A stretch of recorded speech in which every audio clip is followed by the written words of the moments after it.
Tell you what, folks. I love hearing that. Do you see that? Transfer update. I know, you like that? That's the start. That's the start. It's an extra form of revenue that the clubs are missing out on. Correct. All Bang right. the table. And not only that as well, what they can, and when people start talking about salary caps, you can work it in a way that, you know, these great junior setups. Parramatta's another one. Yep. Every second player I see, I got my mum who knows all this. She's a big Para supporter. Yeah. So where did he play his junior football? Oh, in Parramatta. Yeah. Penrith. So if you can't fit those players in the salary cap, 18, 19, 20, you've brought them up all those years. Yep. You can turn around and say, well, we're going to sell them. Then you have your selling clubs, you have your buying clubs. Yep. It makes it a great incentive to produce your own because you know you can make some money from it. Well, okay, let's talk about transfer news. And just on that, Yeah. and there's a very good case in point where I forget who was talking about this, and I apologise that I'm not crediting the right person, but it may have been on SEN, where Right. Jonah Pezet Yes. may have been, actually, he was the analyst with Jimmy Smith. Jonah Pezet, Melbourne Storm may have paid, say, $750,000 to this point. Right. So they've spent $750,000 developing Jonah Pezet Okay. to play a handful of first-grade games. Okay. And then all of a sudden, the Broncos swoop in and Parramatta for that level, and they'll get him ready-made first grader ready to go. Like, should there be some compensation? Of course there should for be. spending all that money in a youngster? I will say 100% there should be, but I'll say this, right? If he's at the end of his contract, no. If he's seen out his contract, Yep. because that then makes the onus on the club to say, right, listen, Jonah, yeah, we're offering you another 5-year deal. Yep. So you've got that in the back of your mind, and you know, Jonah might turn around and say, I want to play. You know, you can't really guarantee me a first-team place, which not many teams in world sport can. No problem. So I'll sign a free. Then it's up to the club to go. After a year, you know what? Listen, if we don't start negotiating with him and his agent by not Christmas, that's November soccer. 1. By November 1 or whatever, Yeah. you know, maybe it's better we just put him on the transfer market, right? Now, a lot of people from the NRL said to me, well, what about us, right? You know, Yeah. what about me, right? Yeah. And I've said to them, you just put a 2% levy on every transfer fee. So for crossing the T's and dotting the I's, you get your little piece as well to run everything in. Yeah. Then you would have big speculation. I shouldn't even be telling you this, but I'm telling you, all right? You'd have big speculation. Yep. And my ideal thing would be, calendar-wise, right, to have a 3-week break in the middle of the season where you play the State of Origin and the club football stops because every time State of Origin comes around, it takes away from the club game. During that 3-week period, that could be a mid-season transfer windows. It would go for about a month anyway. You'd have speculation galore about that as well. Yep. Right? And it wouldn't take away from the season. But the most important thing for it, I see all these clubs, you know, posting these record revenues, this, that, and the other, whatever. Okay. All right, then we'll let them spend it on, you know, on things that are going to make them even bigger, which is perhaps buying other players. As simple as that. No, yeah? fair enough. And then also, here's another thing as well. Let's take it down to the most lowest common denominator. If you're a youth team coach now or youth team development officer, the club can turn around and say, listen, we might not be able to pay you this a year, but I tell you what, every player that you produce that we sell, you're on 5% off. Well, if the Jonah Pezet number around 750 for development is true, he's played 18 games, and they wouldn't even be 18 full games. A lot of those, Okay. I imagine, would be off the bench. So even if they were full games, he's been paid by Melbourne $40,000 per game. That's broken. That system's broken. 100%. Now, look, say with the Premier League at the moment, but we've got to see what happens with the Manchester City cases. This could all change. Yeah. You can sustain losses. I think it's 105 or 110 million pounds over a 3-year period. Now, those losses can be subsidised, if you like, or by things like prize money. Yep. And selling players that you've brought up. Yep. So you should. So if Melbourne should turn around and say, this is what we've spent on him, you know, for our time, that we'd like $1 million for him, please. Right? And you know what? Then there might be somebody else out there who go through and go, well, you know what? Pezet, $1 million, what do you reckon? All right, maybe. And people start talking about the salary. Look, if you're not lazy, you can work it out. You can work that salary cap system out in a way that it can make it incentivize doing well. Yep. Because look, even Penrith, like, you know, okay, people sort of throw a Penrith away because of how successful they've been. But all those players that they're producing, they should be, you know, and people can say what they want. They're building a new stadium. They might need that money for the new stadium, you know? Yep, absolutely, folks. 1300 01 1170 is the way to have your say. Now, when we say development, folks, I'm not talking about 14, 15, 16-year-olds. I'm talking about this exact case where you've got these kids on the cusp of first grade, which means that you can say you are a smaller club, you can pick up a player as a 17-year-old, invest in them. Anyway, that's a chat for another 100%. And the two great examples, really, that I'll just say that the most high-profile examples that I can do, Lockie Galvin, that could have happened quite easily. Yep. And I remember when I first come back here in 2008, back to Australia, the furore about the Sonny Bill Williams situations. But when did that calm down? When basically Anthony Mundine turned around and said, here's a check to the Bulldogs. That's right. That's like a transfer fee. Correct. That's all. True. And that all just went goom. Yep. Done. We've got to go goomp for this particular segment. And we're going to take a quick break, come back with more. Jake says Bozza is absolutely spot on. Get him on the NRL Ideas Committee. More NRL transfer news coming up, and there's a stack, folks. We'll get to that on the other side of this. Alrighty, folks, welcome back. And lots of transfer news happening. This is a good one, Boz. Transfer, see. It's coming in. It's taken me 15 years, but I'm getting there. Mate, you're getting there. Ideas Committee, says Jake. Now, this is according to the Warriors' official statement. This is big. Metcalf, halfback Luke Metcalf, has inked a 2-year contract extension to lock in his future with the One New Zealand Warriors until the end of the 2028 NRL season. So he's got 3 more seasons there. Awesome. He did lead the Dally M's until he got injured, Boz. Off contract at the end of 2026. The 26-year-old was certain to be one of the game's most highly sought-after players, but has recommitted to the Warriors. Brilliant. Ahead of becoming a free agent from November 1. Now, the full package, Michael Carianis reporting that the Warriors offered the 26-year-old a 2-year deal worth a little less than $1 million a season, almost double what he stands to earn next year in the final year of his contract. Metcalf had strongly been considering hitting the open market after recently having a baby and getting married. The desire to return to Australia was a consideration before signing, not singing. Yes, he's probably singing with the Warriors too.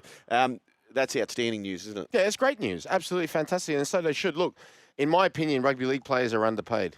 All right, completely underpaid. The game has gone to a different level, especially over the last 3 or 4 seasons.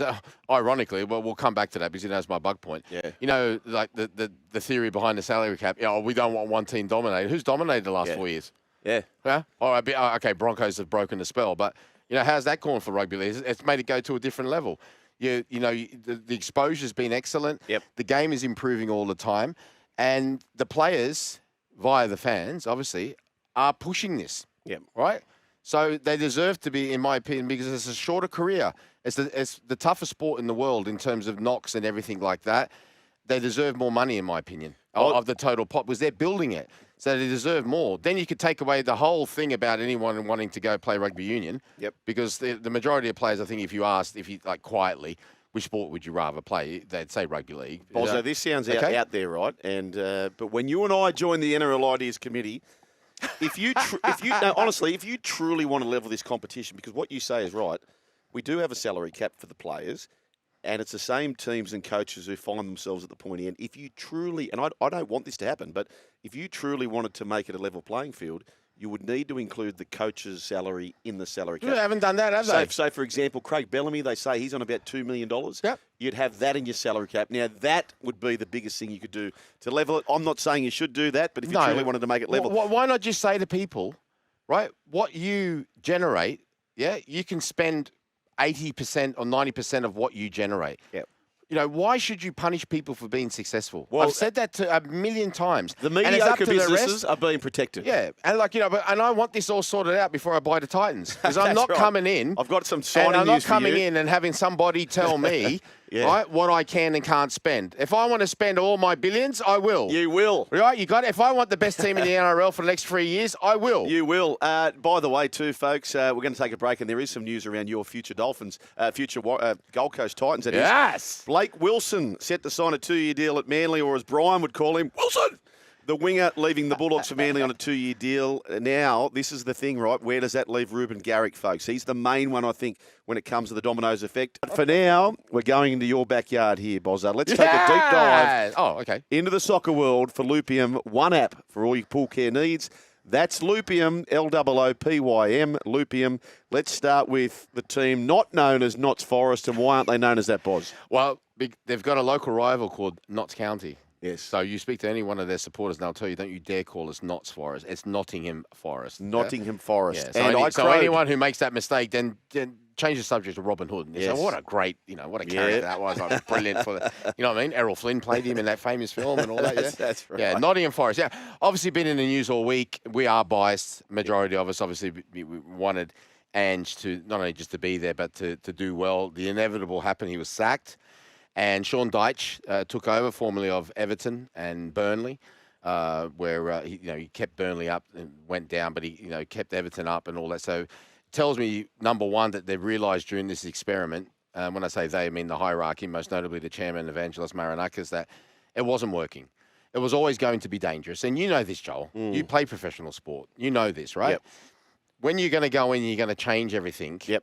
If you don't do it in a slow, gradual way, and the results aren't forthcoming, it really can shake people's confidence to the core. Was it too abrasive from Ange, do you think? I think it was that also, like I said, Ryan Yates, who's their club captain, he was sent out for the press conference last week. When he turned around and said that the players have got a close relationship, you've got to try to read in between the lines, close relationship with the chairman, I think there would have been a few players that just said, look, this is really not for us. And they've got the results to back it up. But let's not forget, before Ange come, they only won 2 out of the last 9, if you include last season as well. But last season was their best season in 30 years. Yeah. Now, when Ange has that first game against Arsenal, he plays the same as they did. But in all fairness, going to Arsenal, any team in the world will struggle. Real Madrid got beat there last season. When he comes out in the press conference post that game, after they beat 3-0, and says, I'm not going to wait 2 months, nor 2 weeks, not even 2 days. It changes from right now. I think that's a bit of a repudiation of what they achieved last year. So I'm a player, I sort of think, well, what are you just disregarding and they were obviously not. I don't think they would have went out doing everything they possibly can, but subconsciously, you're still wedded to another idea which has been drilled into you. And not only that, you've seen the success that you've had with it. All of a sudden, you're going 8 games without a win. It was inevitable. And so they brought in Sean Dyche because they're in 18th. They're in the relegation zone. And for those who don't know, Boz, so there's 20 teams in the comp. Correct. How many will go 20, down? 19 and 18 will go down. 3 will go down. 3 will go down. 3 will come up. Do you expect them to go down? Or do you think... No, not at all. Absolutely not at all, especially after their season last season. And, Aston Villa are favourites for the Europa League. It's a second-tier European competition. But Forest would be in the top 6 contenders for that. They would have been at the start of the season. We should have asked Sammy what their odds are now. So that's what Sean Dyche has come in. And they were different this morning. They were different. And confidence, like I said, we in our game have gone very heavy on philosophies and tactics and all that, which is all well and good. Yeah. But as you well know, you can have a way of playing that could be an amazing plan. And we're going to do this when this happens, we're going to do that. But if the spirit isn't there, if the enthusiasm and the willingness to work, and more importantly, when you play teams perhaps of lesser ability, and they're trying to make it into a fight, if you don't show that you're willing to fight with them, and I don't mean literally fight, I don't talk about fisticuffs, but sort of, when it gets a bit way-woe, they'll steamroll you. And that's very apparent always has been in the Premier League. It's been one of the reasons why it's so entertaining. So he obviously has done that. They've got a very big test after Porto this morning. They disposed of Porto 2-0 with 2 penalties. They got Bournemouth away on the weekend. Now, Bournemouth are 3rd in the league. They've been absolutely flying. So that will be a very interesting game. But what I picked up from this morning is that the players seem far more comfortable playing in a style and, more importantly, a position on the pitch where they felt comfortable. And, like I said to somebody the other day, the bottom line is, and like I said, I believe that Ange will go to somewhere in Europe. I hope he comes home for a while, recharge the batteries. Then go to somewhere in Europe, rebuild, and there will be a chance for him to go back to the Premier League. But just a couple of things. This is from Spurs and from Forest. He needs to polish up those press conferences. Yeah. They're a little bit, in my opinion, too abrasive. And in terms of towards the end, it's wearing thin on a lot of people who, you've got always the extreme, right? You've got the people who don't like you no matter what. You've got people who will like you no matter what. But it's those ones in between, like you and I, who could swing one way or the other. That's in your hands to do that. And the other thing I think is very important, because he's only had 2 seasons in the Premier League, right?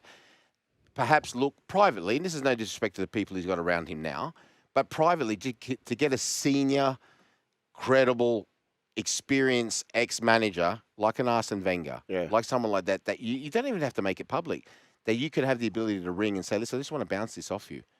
Because you've had you've been whatever this that and it'd be like come the day that Wayne Bennett retires, a young coach is ringing up and say, I just want to bounce that off you, just to say, what do you reckon about that? You might listen to him, you might not, but I think it just help in this situation. Those are the 2 things really that's come out of it. So they won, like I said this morning. Big game against Bournemouth on the weekend. Big games all over on the weekend. Tomorrow morning at 6 a.m. Live on Stan Sport. Ding, ding. Love that thing. Sydney time as well. Leeds will play West Ham. West Ham are going through a bad time at the moment as well. And then from Sunday, late night, Chelsea versus Sunderland at 1. Newcastle, Fulham at 1. Manchester United looking for their third win on the trot after beating Liverpool against Brighton at 3:30. Sorry, Boz, just on that, right? So if you're invited to a player reunion and they were all at the same time on the same day, Chelsea, Aston Villa or Manchester United, which one would you go to? I'd go to 2 hours at each. Which one would you, which one would you go to if you could only go to one? The first club I was at was Manchester United, so I'd go there first. Then I'd go to Aston Villa. Yep. And then I'd go to Chelsea. So there you go. How's that? Yeah, do you like that? Yeah, not bad. Yeah, you like that? 6 a.m. on Sunday morning, Brentford versus Liverpool. Liverpool back to winning ways after their 5-1 win against Eintracht Frankfurt. Do you believe Arsenal are legitimate favourites to win this? They have got the best all-round squad. So when I say name a team, the all-round squad. Now, Liverpool is another situation with the manager. Liverpool won their first 7 games in all competitions, but they weren't playing at their very best. But as we know, in professional sport, if a team isn't playing at their best and still winning, that's usually a good sign.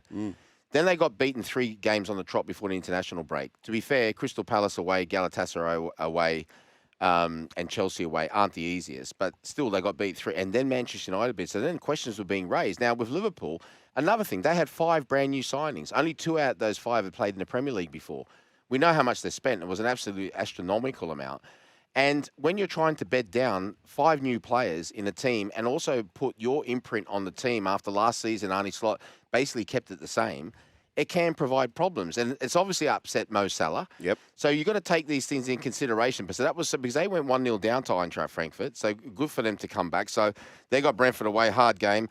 Monday morning, Arsenal, 1 o'clock, will come up against Crystal Palace. It'll be a difficult game, but Palace losing to Larnaca from Cyprus in the Conference League would have shocked them. Aston Villa, after their loss, will take on Manchester City at home at 1. Or Wolverhampton Wanderers, still looking for their first win, will take on Burnley at 1. At 3:30, Everton will take on Spurs. So that will be the full weekend wrap-up of the Premier League. Arsenal have got the best squad, and you're going to need it with the amount of games that you're playing, but it's still very early days. There's only 8 games in, and we'll be having this conversation about Arsenal and Liverpool and Manchester City, and I still think that Chelsea are a little bit of a dark horse in about 3 or 4 months' time as well. The time to really start saying, this is a Melbourne Cup, the Premier League. Yeah. It's not a sprint. It's not a golden slipper.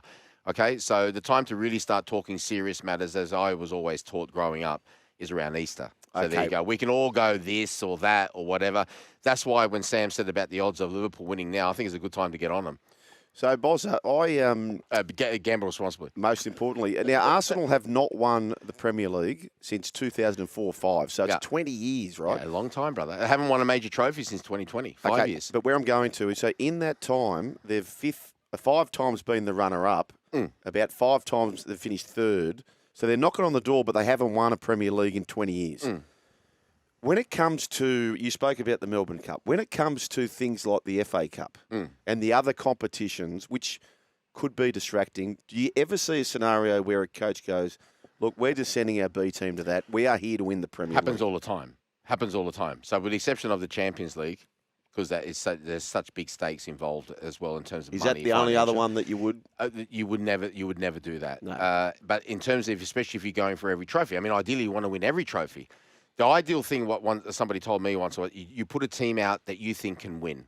Good enough to win in the early stages? Yes, in the early stages. So when it usually gets the League Cup and FA Cup, when they start to get to the quarter-final stage, so that's the 6th round in the FA Cup, and they say quarterfinals in the League Cup. Normally that's when they start considering, shall I play what I consider to be my number 1 side? So there's only 3 extra games for and them. who are you playing against as well? So if you're Arsenal and you're playing against Man City, I think, I know I've said I'm going to, but I think, this is a chance to win it. We knock these out. This is a chance for us to win it.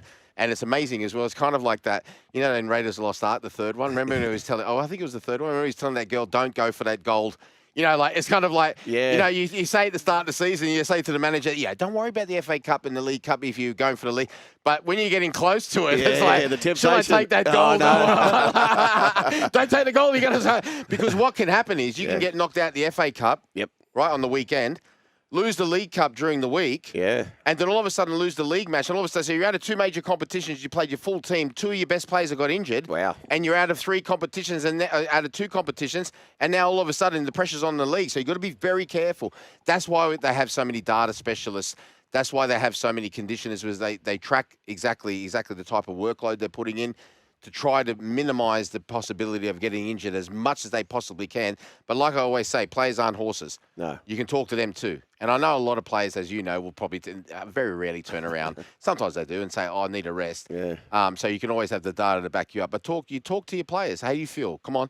Because if you feel tired, no problem. Well, speaking of data, Yeah. so Sir Dilius was a favourite for the Melbourne Cup. Now, he got scratched, and the connections couldn't believe it. It was walking around fine, but they part of the Melbourne Cup now, and no horses have died in the race since they've gone through this. These X-rays that they come up with, they saw a weakness in the leg of Sir Dilius, and they said, you're not participating in the Melbourne Cup. Since then, the connections have scratched the horse tourists. On Liverpool last year, Yeah. there was a big talking point because in the League Cup, they played their weekend squad from the beginning. They played their second choice team. It's Liverpool. They're still very good. And then it got to the kind of semi-finals, and there was questions over, who are we going to play here? Yeah. These players have won every single game. They should be rewarded by a chance to play in So that's a a good League point Cup too. final. So you got to take that into consideration. And Great they point. basically did play full strength in the final, except for a couple of players. So Kelleher, the keeper, Yeah, I they think so. kept Yeah, him they kept playing. him. That's right. Yep. But they did kind of make that change in the final to go, And they got beaten in the final. and then they got beat in the final anyway by going with a stronger team. And maybe if and they stuck with for the second example, team. in the FA Cup, they got knocked out by Plymouth. They went Yeah. with the second team, and it didn't really happen for them. You got to take that in consideration. But the psychological thing, as you know, is so important. So I've noticed, and a lot of people have noticed, especially Liverpool supporters, with Mo Salah. Yeah. So Mo Salah has been asked to do something a little bit different to what he normally does. The team was built around him for nearly 10 years under Jurgen Klopp. So now Arne Slot realises he's coming towards the sunset of his career. And also they're going to lose him for a month for the African Cup of Nations between December and January. So he's trying to manage the team around in a way that they can play without him, but it's put his nose out of joint. And I could tell that in the Community Shield when he missed his penalty in the penalty shootout. I said, he's not 100% happy. Left him out of the Eintracht Frankfurt starting lineup. Left him out of the previous starting lineup in the Champions League as well. It will come to me who they played in that previous game in the Champions League. So, Galatasaray. That's another thing he's got to take into consideration. This is where you've really got to balance things out, and this is where the job becomes so difficult. A lot of people think that just because you had a big club, it's easy. It's not. There's more pressure because you're expected to win. I'm telling you now. Absolutely. Yeah. Absolutely. That's why someone like Pep Guardiola, who's achieved what he's achieved, you just go, wow. Amazing. Lupium taking the guesswork out of pool care with instant testing, stock tracking, and fast delivery in one app. That's Lupium, Loopym. Joel and Bozza, I think Liverpool's problems might also be related to Jota. Cheers, Dave from Brisbane. Dave, you know what? It's an excellent point. And I've been thinking about this recently. And you got to be careful how you put these things, because it's obviously a very, very touchy subject. It was tragic, absolutely tragic news. But there have been examples in sports before when tragic losses have led to the team not doing particularly well that following season. And it's something that's been overlooked, I think, a lot. Probably more out of respect for the whole situation than anything else. But that would have taken a massive toll. I mean, that's a real trauma for a lot of the people that are there that knew him really, really well. And they lost, Luis Diaz went to, Bayern Munich. He was always a really good squad player. But again, coming back to what we're saying about the, squad player is one thing. The player wants to play all the time, That is true. Yeah. So there's all those little things to take into consideration. But the biggest thing is, like I said, 5 players. And imagine if we're in that dressing room, Joel. We won the Premier League title last season. Yeah. Right? We got, round of 16, we got knocked out by Paris, who eventually won, but it was only on penalties, eventually won the Champions League. Can you imagine you sitting there in pre-season feeling pretty good about yourself, and then the manager said, well, basically there's going to be 5 new players. Wouldn't you think to yourself, well, boy, lucky we didn't come second. Oh, None of us would be here. That's right.